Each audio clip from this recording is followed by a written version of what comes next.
Hey everyone, I'm Jaden, And I'm Noah. and we are the Super Gamer Bros, and this is the Super Gamer Bros podcast. We're just a couple of brothers who love playing games and love talking about games, so that's what we do.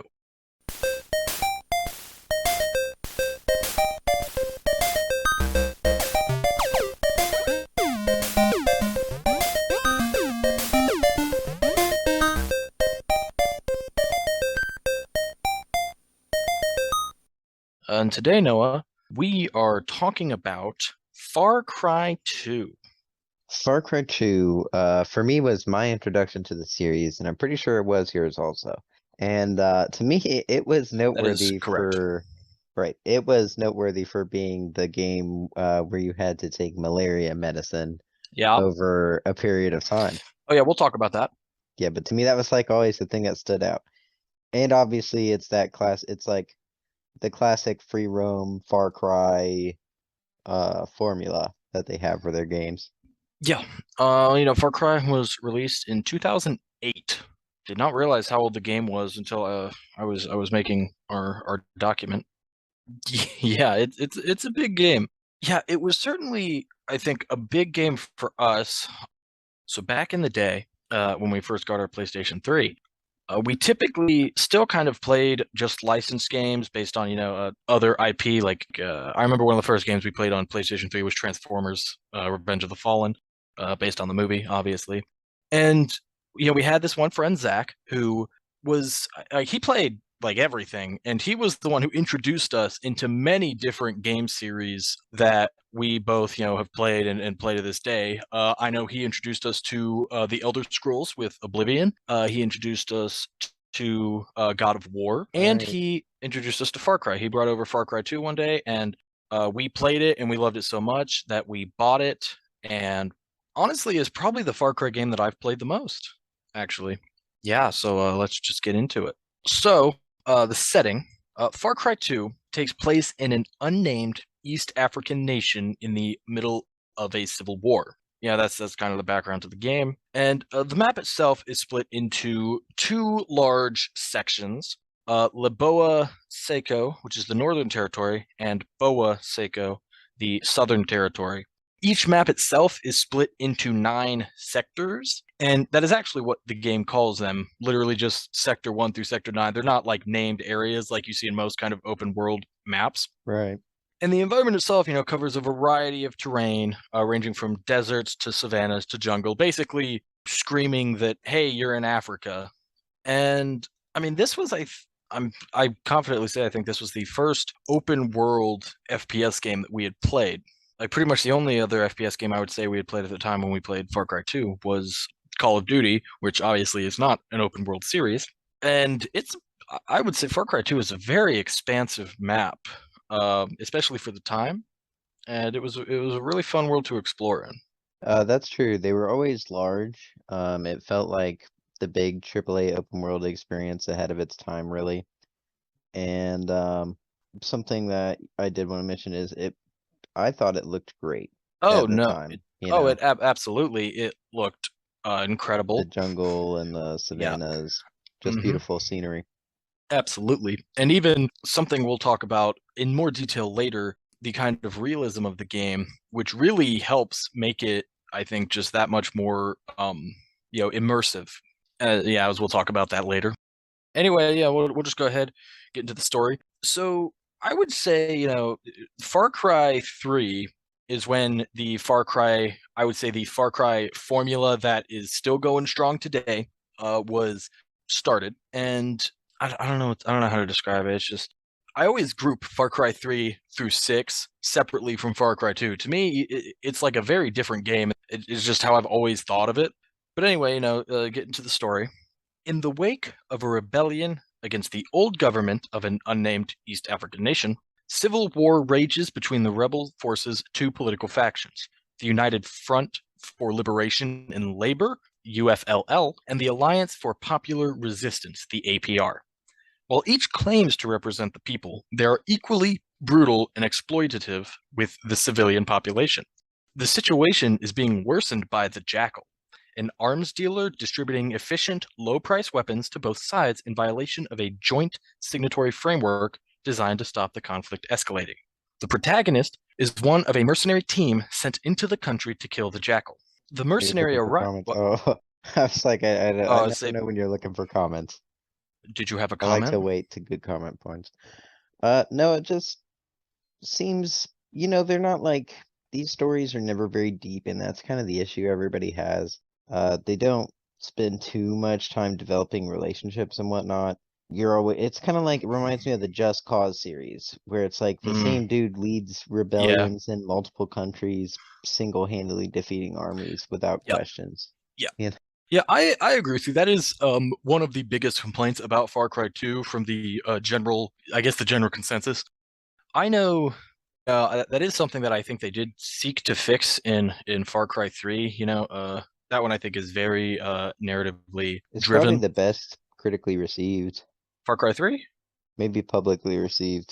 Yeah, Critically, it might be yeah, I think 4. so.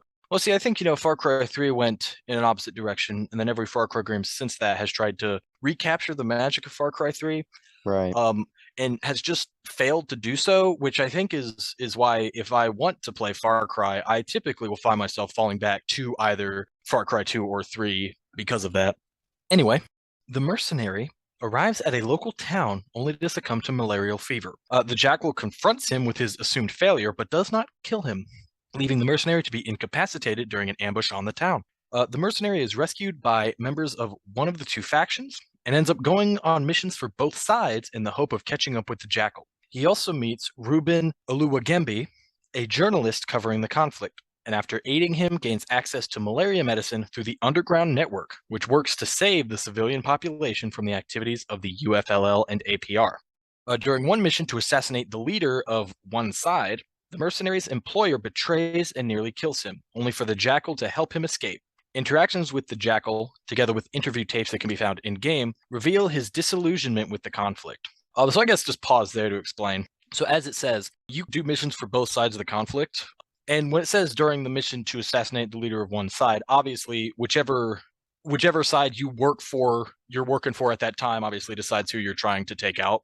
Anyway, oh, and then the interview tapes that can be found, obviously, talk a bit more detail about that later. But it's a collectible that you find. Anyway, the jackal eventually confronts the mercenary, proposing they work together to save the civilians, and the mercenary is tasked with killing the UFLL and APR leaders. After killing the leaders, the mercenary meets with the jackal, who reveals the factions are still hunting the civilians to either kill them or trap them in the country. He intends to bribe the border guards to let the civilians through while using explosives to prevent the soldiers' pursuit. The mercenary is given the choice of detonating the explosives at the cost of his life or bribing the guards and then committing suicide, with the jackal taking the other job. Uh, Post credit dialogue reveals the country descends into anarchy despite attempted peace talks. Ruben's story is ignored by the press and he begins publishing it on his blog. And the underground is praised for its actions saving civilians, and the jackal's body is never found. And that's the end of the story. It's a very bleak ending.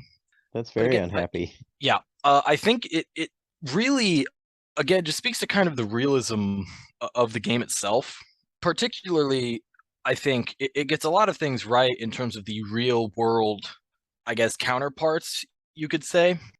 Thinking back to events that, or I mean, really not that long ago. If you look at something like the Rwandan genocide, which is kind of a similar thing here of two conflicting groups of people in this country in this kind of civil war that is hurting many, many civilians.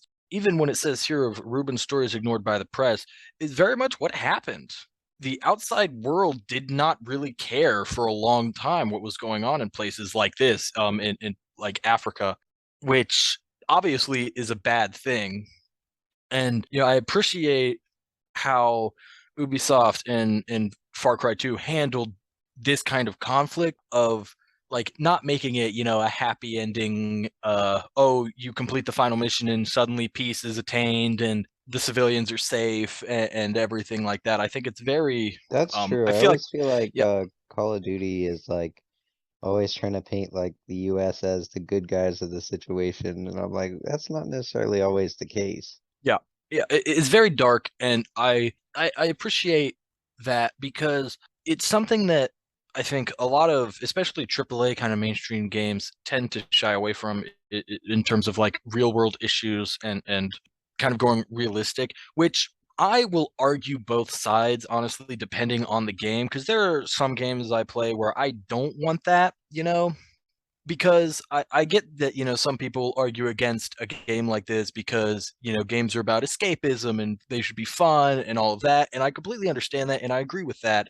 most of the time.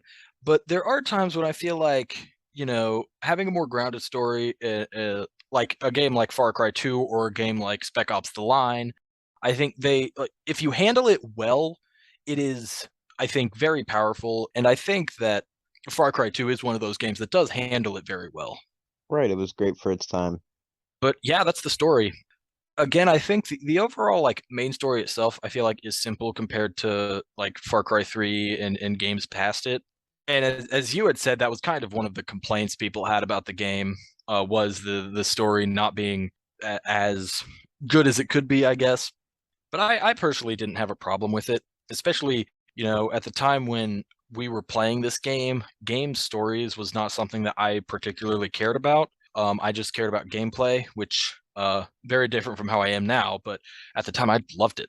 Speaking of gameplay, Speaking of gameplay, Noah, why Far don't Cry you talk 2, about the gameplay?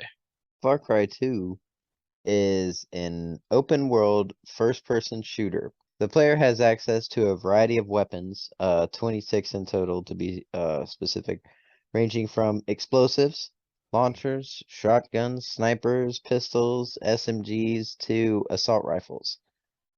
Pretty much your standard Far Cry stuff, right? Weapons are This is acquired really, yeah. by purchasing them with diamonds or taking on convoys and taking weapons from them. I like the weapons. They had realistic gun jam Hmm. functions, and I always think that's nice. Like Fallout does that too. I've been playing Fallout New Vegas and it does that. The guns jam sometimes, and I'm like, ooh, I Yeah. hate that, but it's realistic. So, Yeah, I love how many weapons there are in Far Cry. There's a wide variety, and yeah, also classic first person shooter controls that every first person shooter has. Obviously, we played it on PS3, which meant that L1 and R1 were aim and fire, which is backwards from how every other console has done it, and I don't know why they did it that way. Noah, you why remember don't that? you talk about? Oh. Oh, I just I mean, I do remember that. I actually switched it pretty early on because it made more sense the other way to me. oh, I didn't think about that. Um, yeah, they always had an option for it. Why don't you talk Yeah. about traversal? Anyway, traversal map is decently large, so the mercenary can navigate the world on foot. He can travel between safe zones using bus routes, which is fast travel. He can use vehicles, including jeeps and quad bikes, boats for rivers, and a hang glider. Navigation is helped using the map and a handheld GPS that you actually like have to pull out and look at. Another kind of realistic. In addition to other devices such as a locator for caches of the in-game currency, which are the blood diamonds. Also, if a vehicle is this an extra thing here? If a vehicle is damaged during combat, it must be repaired.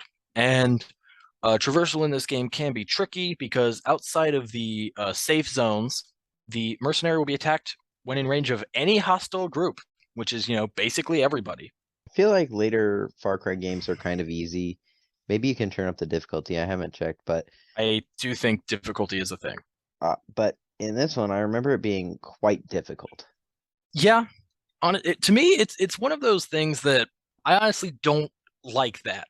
Like the enemies attacking you in an open world game, because I kind of compare, like, to me it's the same as Mad Max or Horizon Zero Dawn, where it's You cool can't at safely first. explore. Yeah, it's cool at first, but it gets annoying when you're just trying to get collectibles, explore, complete these like side objectives, whatever, and you get attacked by literally everything that you encounter. That's just something that it really just kind of annoys me. It starts out cool, but especially the longer I play and the more I'm trying to do, it really just starts to annoy me more than anything. I don't know, it's hard to master the balance between traversal and how dense to make the area between one location and another in games. Dense in terms of enemies. Exactly. Yeah. No, I agree. It's certainly a hard balance. I think I do prefer Far Cry to I would say Horizon, because in Horizon, unless you're playing on the easiest difficulty, every machine is annoying and can kill you pretty easily compared to other games, and it can be very difficult to kill them, especially if you are like me and suck at aiming and can't hit their weak spots consistently. But Far Cry 2 obviously is less annoying because you're using guns and against humans, so they die pretty quickly. It's not like every time you come up against a group of enemies, it's a huge ordeal like I felt it was in Horizon. So it does have a leg up in that regard. But again, yeah, eh, I guess it's fine. I don't know. So that brings us to the additional gameplay mechanics.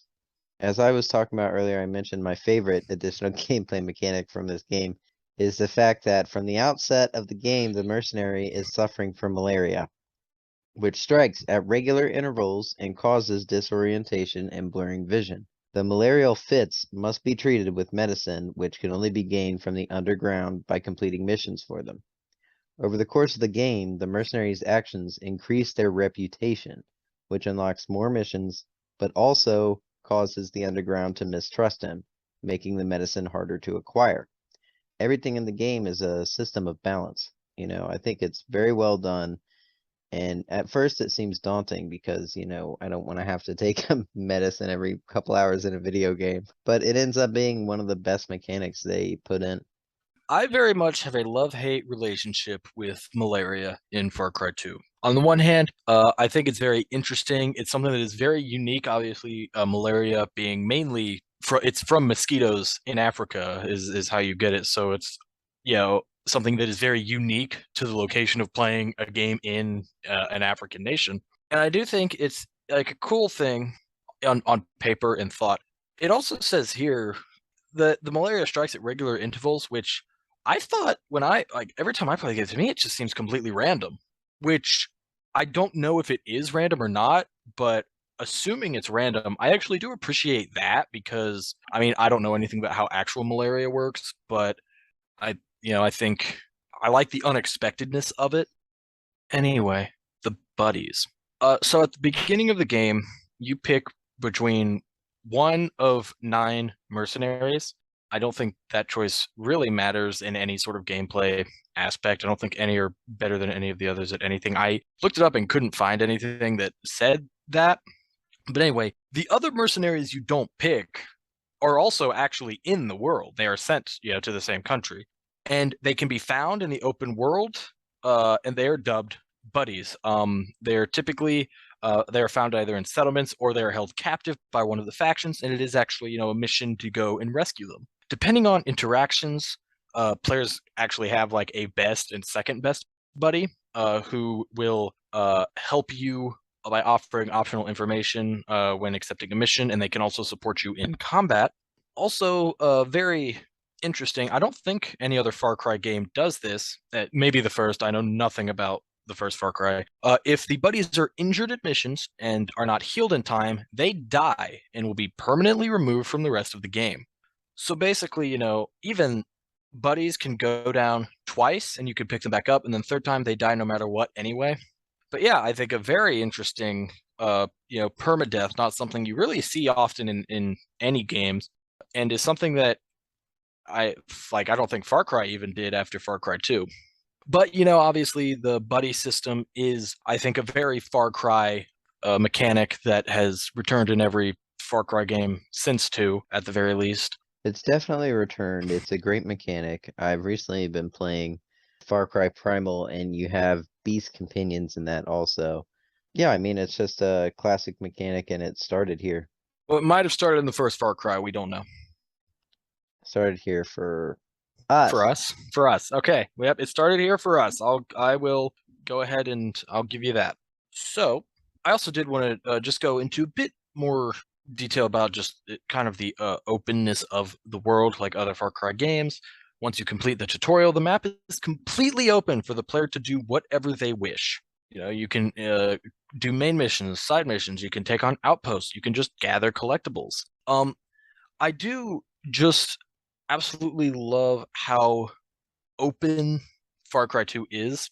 When I first played through Far Cry 2, which was at this point, I probably like over 10 years ago, I never even did any main missions in the game. I spent the entire time going around getting all the weapons I could, finding all the diamonds I could, doing side missions and stuff, and never advanced the story at all after the tutorial because I just had so much fun doing that other stuff. And I really kind of appreciate it's something that Far Cry does that honestly a lot of open world games I feel like kind of don't do as well is how it introduces everything right from the get-go, and so you kind of know how to do everything pretty early on.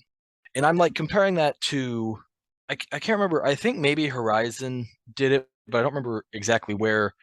Oh, let's actually say I'll say Mad Max. In Mad Max, you have enemy convoys. You attack. There is a story mission that introduces enemy convoys, but because of your ability to freely explore and convoys being unlocked from that point, you can take on convoys before the story mission where you learn about convoys, which is actually what I did when I played through the game.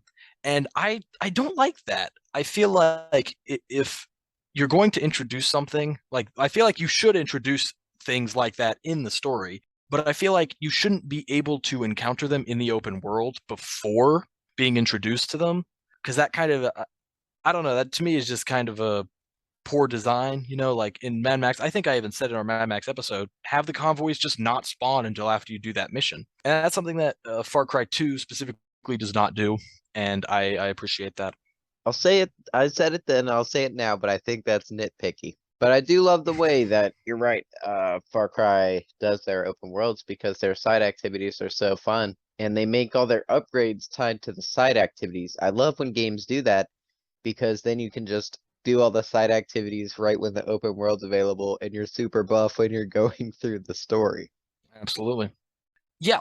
And then just, I guess speak a little bit about some of those convoys. There are convoys in Far Cry 2, not at all similar to the convoys in Mad Max, but basically how they, you attack them, and typically they're where you find, guns, more rare and powerful weapons. So they are absolutely worth it to take on. As Noah said, get you that better stuff before doing story. There are also assassination missions.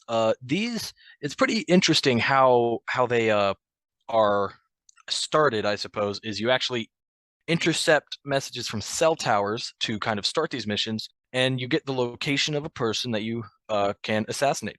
When you do this mission, you are actually, if you assassinate the person, you earn diamonds, the in-game currency, obviously kind of important, but you are actually given the choice in the mission to spare them and not kill them, which makes you lose out on your diamonds.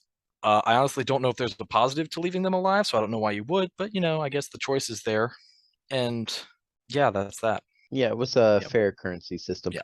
Yeah. And also, you have your outposts. I honestly don't know what we can really say. They're outpost enemy bases in a game. They're very common in open world games. They're kind of the same in every game. So I honestly don't know if there's anything Oh, specific we let could me say say about this them. about outposts. I'm tired of seeing the cutscene after you clear an outpost, and it's also unskippable. Make that skippable. I know it's skippable in Far Cry 5 because I recently played through that one, but I agree with you that those cutscenes are dumb and should not exist. Oh, actually, I don't know. I don't know if they're not skippable in Far Cry 5. I'm thinking of Assassin's Creed 3 because I just played through that. They're skippable in that. I don't think they're skippable in Far Cry 5. Correction. So, Noah, why don't you talk about realism? So the Far Cry games are renowned for their amazing graphics and innovations in terms of realism. Far Cry 2 in particular is known for its attention to detail, albeit to a little bit ridiculous of a point. We've all seen, I mean, I get those videos on TikTok and YouTube that are like amazing details in Red Dead Redemption all the way to Far Cry 2. Like they still include Far Cry 2 in those videos to this date. It's because the game has things like the introduction of malaria, breaking and jamming of weapons, as I mentioned, healing wounds without anesthetic, the problems present in modern day Africa via infighting to the utilization of blood diamonds as currency. Vehicles break down constantly. You get jumped a lot. There's fire spreading very, very fast, all the dry foliage and whatnot. The list goes on. It just checks a lot of the boxes that just seem a bit going above and beyond, you know? And that's what made this game feel so unique to me to the rest of the Far Cries. Even to this day. I mean, absolutely. I mean, this is still the best Far Cry in terms of realism. Honestly, even I think I could understand them backing off because I'm sure doing realism is very difficult. Very annoying probably. And as the games got bigger and bigger, um, and put more focus into other things, I'm sure this was something that did take a back seat.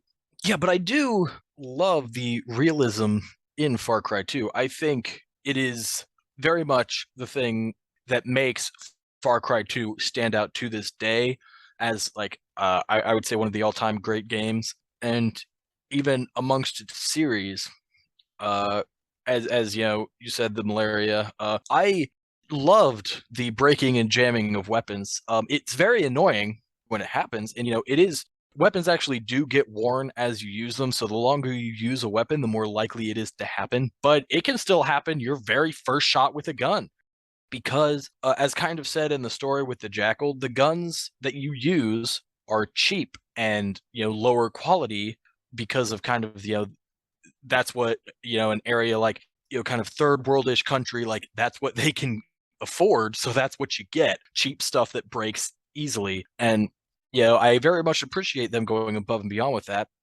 Same with the vehicles, where you're in a third world country. None of these vehicles are brand new sports cars or anything that could even be described as new. They're all old cars that are junk, and can they could just break down at any point, and sometimes you can fix them, sometimes you can't, and you just gotta find a new car.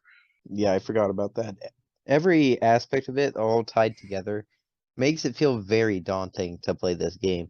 But Absolutely. going through it is so rewarding. Hmm. Yeah. And I think my favorite of the realism is the fire.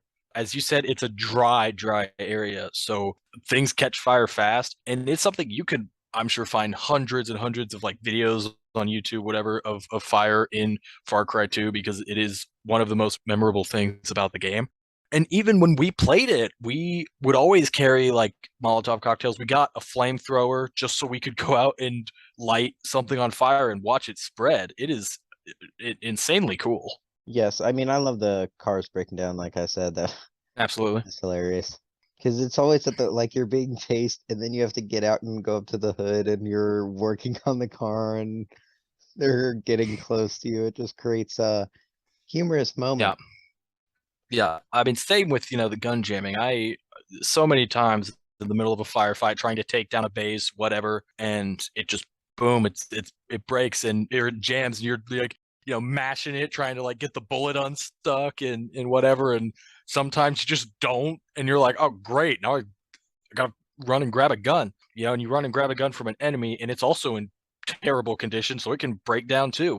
I remember one time we were playing with Zach, like very early on when we were playing this game, that we were in like an enemy base, trying to like outpost, trying to take it, whatever.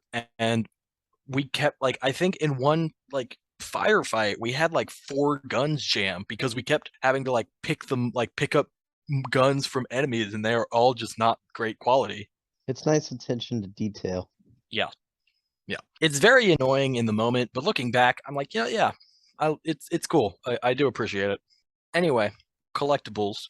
There are basically two collectibles in Far Cry 2. There is the Jackal audio logs. They're kind of like, the Arkham Asylum interview tapes, the BioShock. What are those things in BioShock called? It's like the Voxophone or something tapes. That might be it. That's a good one.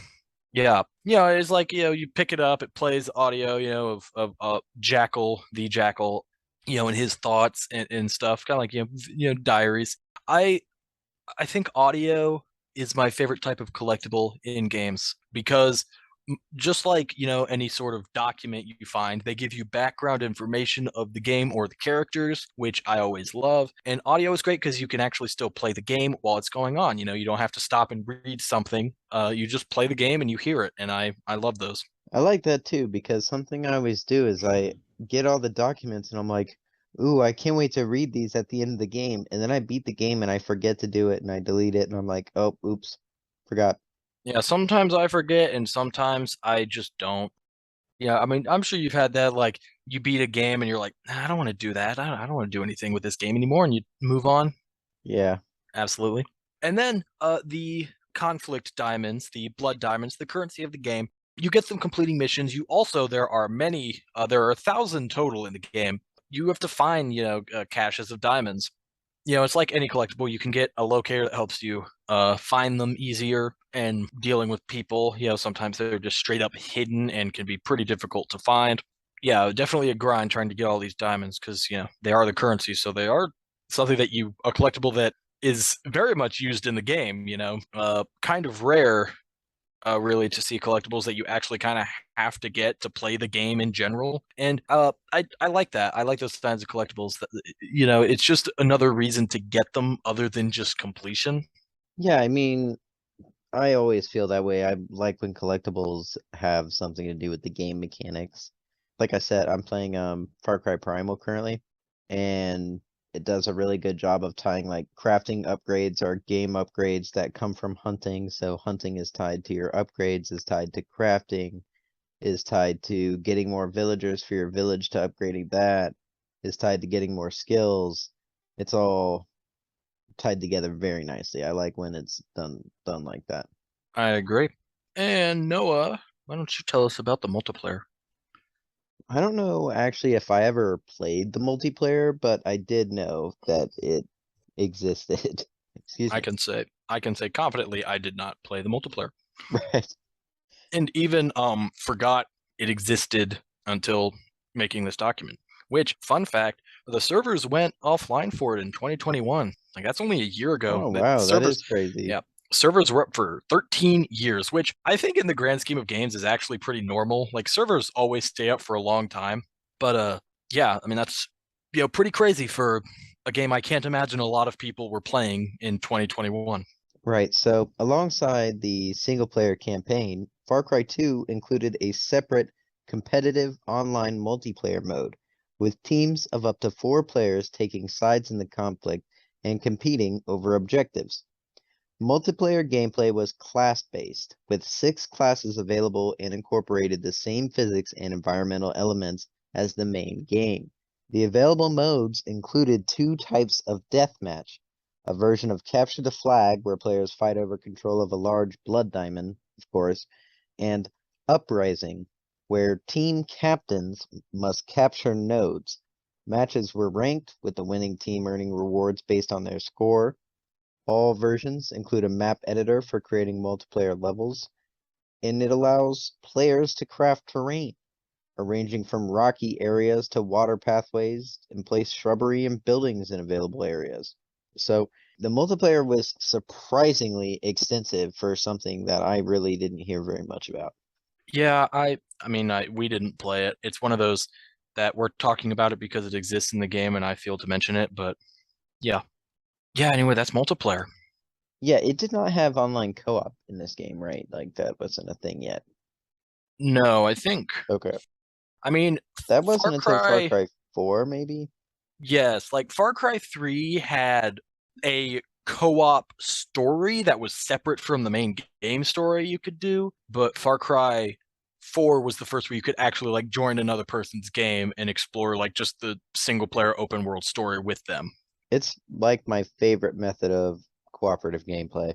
I don't like it for specifically. I did it in Far Cry 5.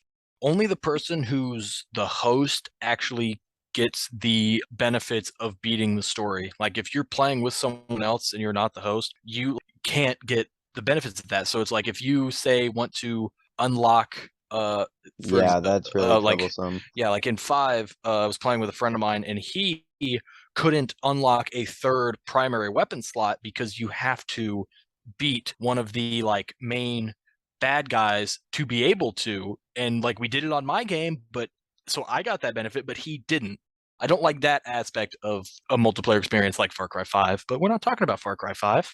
We're talking about Far Cry 2. So, where's oh, sorry, Far Cry 2 notable trophies. Eh, I honestly didn't even remember Far Cry 2 having trophies. It's an older PlayStation 3 game, yeah, 2008. It was released before, I'm pretty sure even before PlayStation games had trophies, which means it would have been patched in post-release.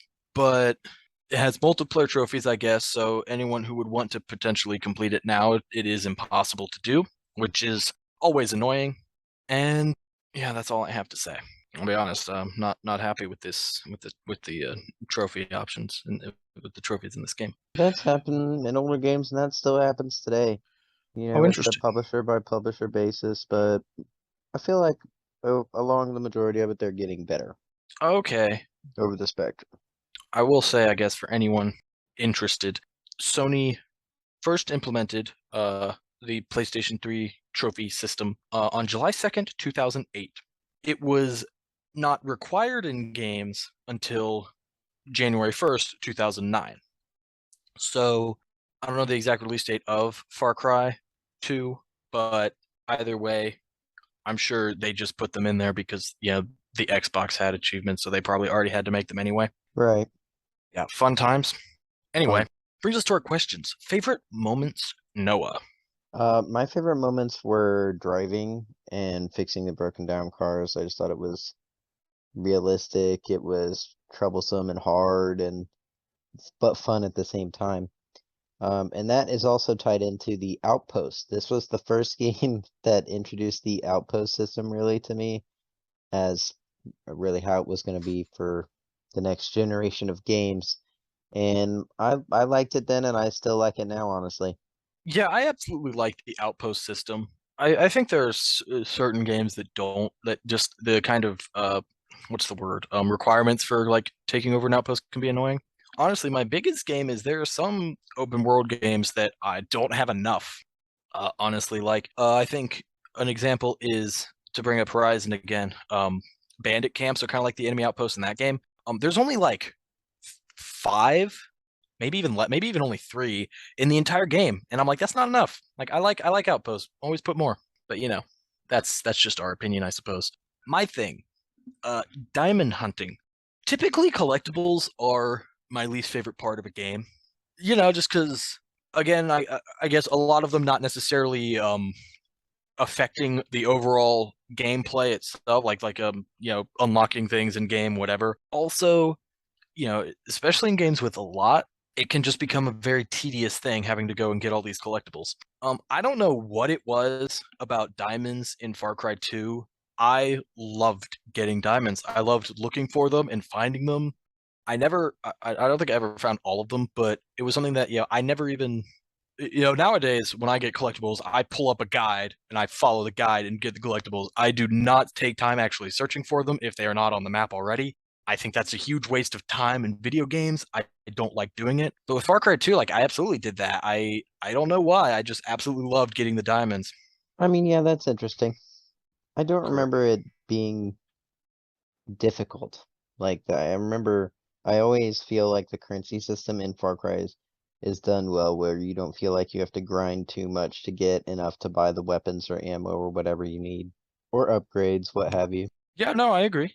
I think really it also, I think for Far Cry 2 pairs with the fact that diamond hunting is how you get guns, because guns, you buy them with diamonds. I just loved the different guns in Far Cry 2, and um Could you shoot while driving? I don't remember either. I'm going to assume you can, but I don't know for sure. Anyway, anything, Noah, that we did not talk about so far that you want to share? Not really that I can think of. Maybe a Um lack of melee weapons? oh yeah, there's a machete and that's it. Yeah, did not mention that. Anyway, yeah. What we didn't like about the game, Noah? Um, I don't know. I can't really think of anything off the top of my head. Okay. Maybe the multiplayer, because I never played it. Oh, okay. I'll allow that, I guess. For me, map lockout. So as I had said a long time ago, the map is split into the north section and the south section. You play the first roughly half of the game in the north section. Then you travel to the south section, and you cannot go back to the north section for the rest of the game.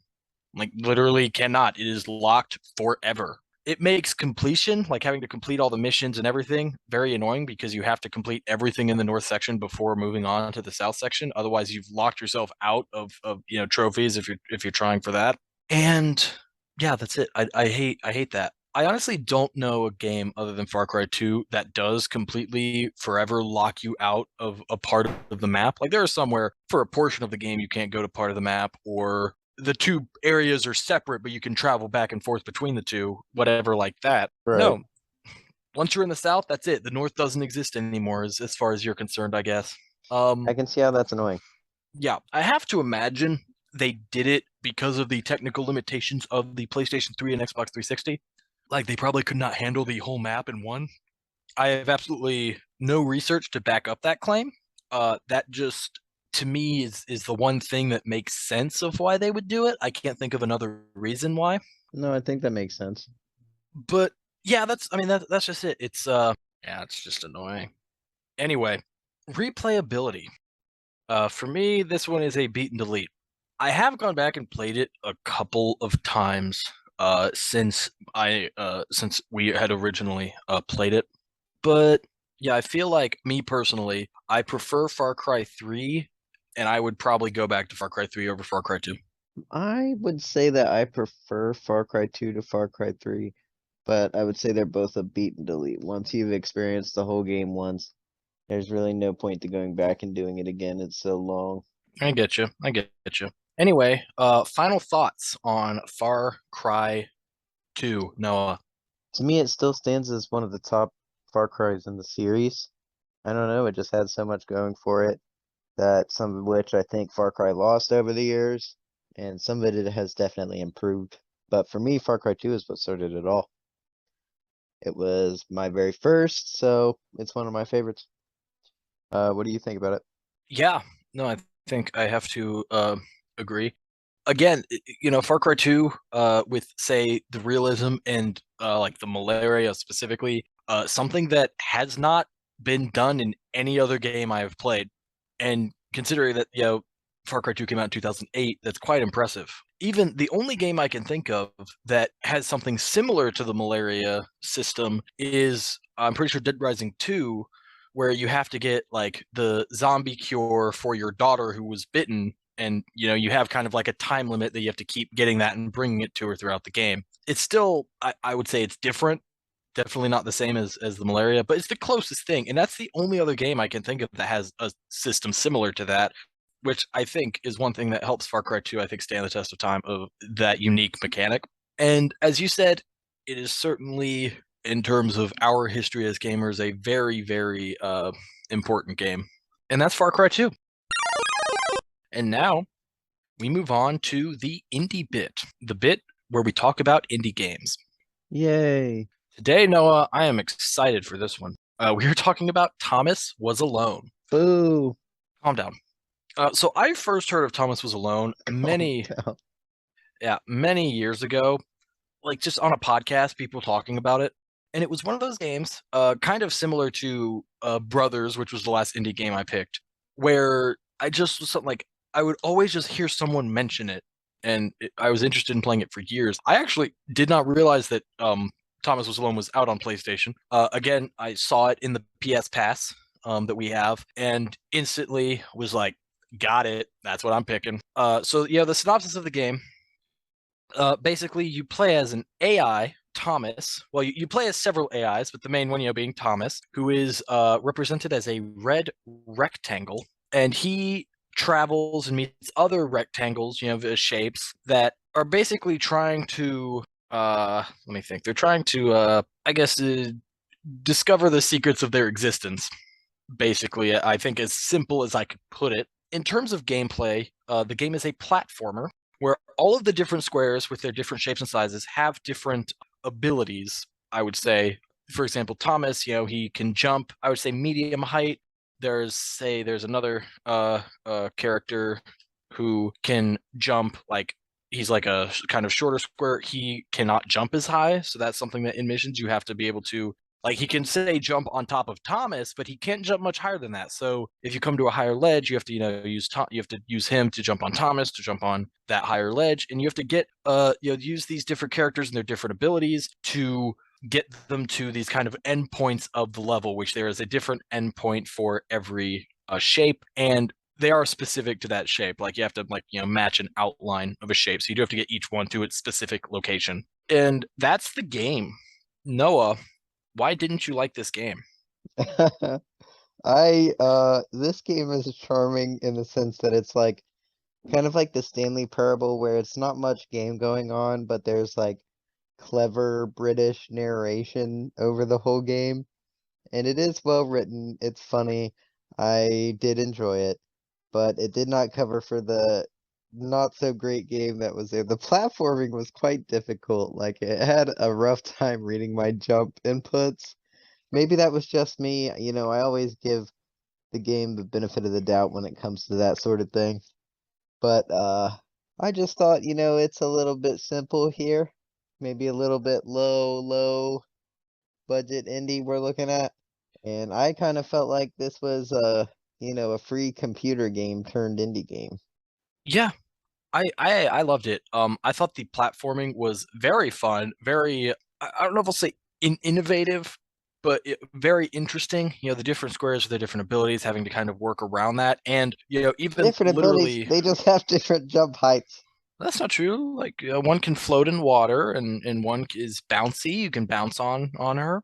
Yeah, just I just liked it. It's like, I mean, I like platformers. I like platformers, and this is a solid platformer. That's I did not have issues with jumping as you said, in terms of like input lag or anything like that. I don't I think it's like input lag. I just think it's platformer. Yeah, I don't know, whatever Platformers it have is. to have very specific Um input timings, I think. A Also, lot of them do. I did know you played as just a bunch of squares in this game. I did not realize the story was going to be so deep. As Noah said, you've got your funny British narrator. Absolutely loved it. All the different AIs had their different personalities, and as the narrator would, describe their thoughts and feelings in the levels, I just thought it was awesome. And it's not long. It took me, I would say, maybe 4 hours to 100% complete the game, which there are 100 levels, and let me think, 100 levels, and there are, I think, like 12, like maybe 14 collectibles, 20, there's 20 collectibles. Nah, it's great. I liked it. 8 out of 10. We just have different opinions, maybe. But we don't have different opinions on next week's game. Well, not next week, next fortnight. I'm gonna So, say Noah, oh, what's the next indie bit game? the next indie big game is Trine. Oh, no. Yeah, it's about time. Do you do you I've think actually of been playing it, I know, I've seen your trophy updates. but Okay. I've only been playing the first one, so Yeah, I actually own all four. I know. Well, I think we own all four. I know. Yeah, I'm gonna okay. get ready for that for the next I mean, 4 episodes. I have played, I think, the first like two levels of the first one, like 2 years ago. I think I tried to start it with Haley. It was around the same time we played Overcooked, and I don't know why we stopped playing it. We just stopped playing it. That's what I said too. Yeah, but I think, I'll pick it up and play it. It's not bad. I mean, I can't say anything. I only played the first two levels, give or All take. right, well now you have to shove your way Yeah. through it, and then we'll have a more valid opinion. Correct. But I mean, I own all four games. I want to play You through them should eventually. play them. Also, very unique three-player experience. Yeah, but I only played Not it. not a lot of those. Anyway, this is episode 50 of the Super Gamer Bros podcast. Whoa. I just Yeah, I mean, we've done this 50 times. That's Oh boy, that's a How many lot. hours is that? I mean, if you're talking like before editing, like the raw recordings, I mean, I would say maybe close to like at least 80 hours, 80 hours of us talking to each other about video games and not much else. But no, that's cool. It's weird because 50 is like a lot, man. And I don't know. It just seemed like, yeah, it just seems like such a weirdly large number of episodes to have for what we do. I don't know. And what do we do? Talk about video games. Exactly, right. Well, Yeah. there's a lot of video games, and as long as we can keep coming up with games to talk about, we'll keep making episodes, right? No, I mean, absolutely. Right. Yeah, I mean, I know. Here's to 50 more. I'll quit at 49 more. Ah, man. It's like I'd be mad that we didn't get to 100, but 99 is my favorite number, so I'd be like, yeah, that's cool. Anyway, yeah, this is episode 50. Go us. We're the best. Anyway, uh don't forget new episodes every other Monday. Rate and subscribe. Tell us if you like our show or tell us if you don't. And I don't know, tell us why. Tell your friends and enemies about the podcast. And you can follow our Instagram, the Super Gamer Bros, for updates on anything we do. And subscribe to our YouTube channel, Super Gamer Bros, one word, capital S, capital G, capital B, period at the end, where we upload videos every Friday. Our two most recent videos being part 6 of our Skywalker Saga Let's Play, where we finish Star Wars Episode 3 Revenge of the Sith, and part 6 of our Mortal Kombat Let's Play. And yeah, we'll see you guys next game. Bye.